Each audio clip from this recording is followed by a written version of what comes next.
안녕하세요. 로봇 관련된 이야기를 전달하는 롭스토리입니다.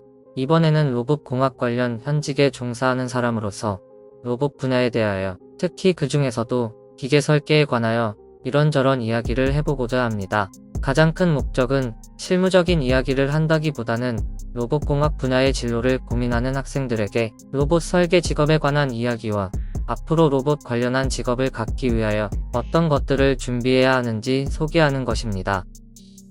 로봇 분야의 트렌드와 로봇 설계의 직무에 대한 소개를 해드릴 텐데, 제가 개인적으로 겪어온 경험에 기반한 직업의 근무 환경과 장점과 단점을 이야기해 보려 합니다.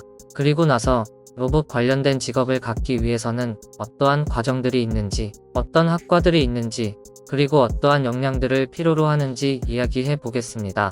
본론으로 들어가기 전에 이러한 내용들은 같은 직종이라도 사람마다 겪어온 경험이 다르기 때문에 다른 의견이 있을 수 있다는 점을 참고해 주시기 바랍니다. 먼저 로봇에 대한 소개를 드리겠습니다.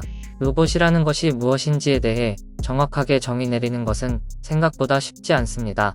하지만 쉽게 생각하면 다양한 작업을 자동으로 수행하도록 프로그래밍된 기계 장치를 로봇이라고 볼 수 있습니다. 또한 주변 환경을 인식하여 어떠한 행동을 자동으로 하는 장치를 말하기도 합니다. 로봇의 종류는 매우 많은데 산업용 로봇, 전문 서비스 로봇, 개인 서비스 로봇으로 나누어 보았습니다. 산업용 로봇은 제조 현장에서 주로 쓰이는 로봇이라고 생각하면 됩니다.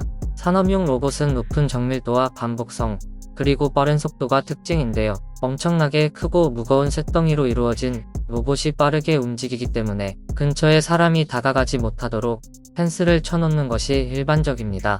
자동차 제조, 용접, 물류창고, 전자제품 생산 라인 등의 공장에서 주로 사용됩니다. 전문 서비스용 로봇은 특정 분야의 요구사항에 맞게 설계되어 있습니다. 산업용 로봇에 비하여 조금 더 유연성을 가지고 있습니다. 굉장히 많은 분야에서 개발이 되고 있는데 그 중 하나가 의료 분야입니다. 사람의 몸속에 들어가서 수술을 하는 다빈치 로봇.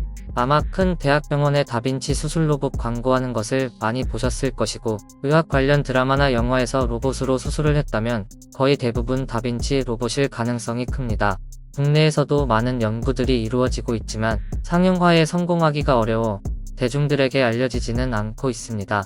수술 로봇뿐 아니라 재활 로봇, 우족, 의수 등의 로봇들도 있습니다. 농업 분야에서도 로봇을 통해 농작물의 상태를 모니터링하고 수확을 하는 등의 다양한 연구가 이루어지고 있습니다. 그리고 사람에게 위험한 장소를 대신 다닐 수 있는 로봇도 많이 개발되고 있는데요. 군사적인 용도로 사용되는 로봇, 순찰을 하는 로봇, 폭발물 처리, 그리고 우주 탐사 로봇 등이 있습니다. 개인 서비스용 로봇은 가정이나 개인 생활의 편리함을 제공하기 위해 개발된 로봇입니다. 가장 흔하게 볼 수 있는 것 중에 하나가 청소 로봇입니다. 그리고 간혹 볼 수 있는 반려 로봇도 있는데요. 치매 환자 혹은 독거노인의 말상대를 해주는 역할을 합니다. 아직 보기 어렵지만 언젠가는 우리 집 안에서 설거지와 빨래, 요리 등의 다양한 집안일을 해주는 로봇이 상용화될 것이라 생각합니다.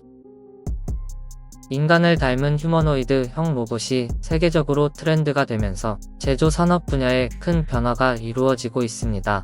하지만 아직까지는 제조 산업 분야에서는 산업용 로봇과 협동 로봇, 직교 로봇 등 정해진 업무를 반복적으로 수행하는 로봇이 대부분이죠.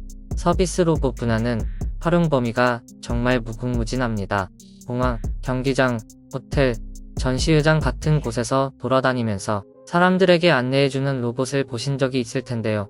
이제는 이러한 서비스를 넘어서 문도 열어주고 짐도 들어주고 청소도 해줄 수 있게 될 것이고요. 로봇이 고객의 집까지 배달을 해주는 배달 로봇도 곧 길거리에서 만나게 될 것으로 보입니다. 바닥만 청소할 수 있던 청소 로봇이 이제는 쓰레기를 잡아서 쓰레기통에 넣는다거나 빗자루질을 할 수 있을지도 모르고요. 로봇의 개발 속도는 점점 빨라지고 있고, 아마도 어느 순간 로봇은 인간 사회의 전반적인 부분에서 인간을 대체하거나 도와주는 역할을 하고 있게 될 것입니다. 다음 편에서는 로봇 개발의 현재 트렌드에 대해서 이야기해 보겠습니다.